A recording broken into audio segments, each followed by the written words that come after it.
বন্ধুরা, এই ভিডিওতে আমরা দেখব নিয়ন্ত্রণ বা কন্ট্রোল সেকশনের ব্লকগুলো। কোনো একটি কাজ বারবার করার প্রয়োজন হলে নিয়ন্ত্রণ সেকশনের ব্লকগুলো ব্যবহার করে তা সহজেই করে ফেলা যায়। 1 সেকেন্ড অপেক্ষা করো ব্লকটি স্প্রাইটকে 1 সেকেন্ডের জন্য অপেক্ষা করায়।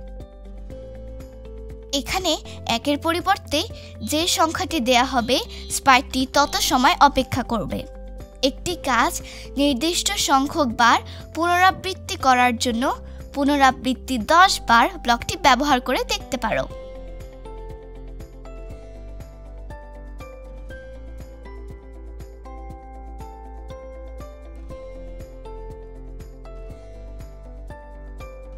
ঠিক একইভাবে কোনো কাজ অনির্দিষ্ট সংখ্যক বার পুনরাবৃত্তি করতে চিরকালের জন্য ব্লকটি ব্যবহার করতে পারো। এর নিচেই দেখো আরও কিছু কোড ব্লক রয়েছে। এগুলোকে দিয়ে সাধারণত যুক্তিভিত্তিক সিদ্ধান্ত নিতে ব্যবহার করা হয়।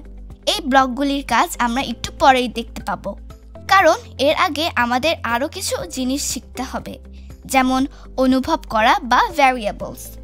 তা তোমরা শেখার জন্য তৈরি তো?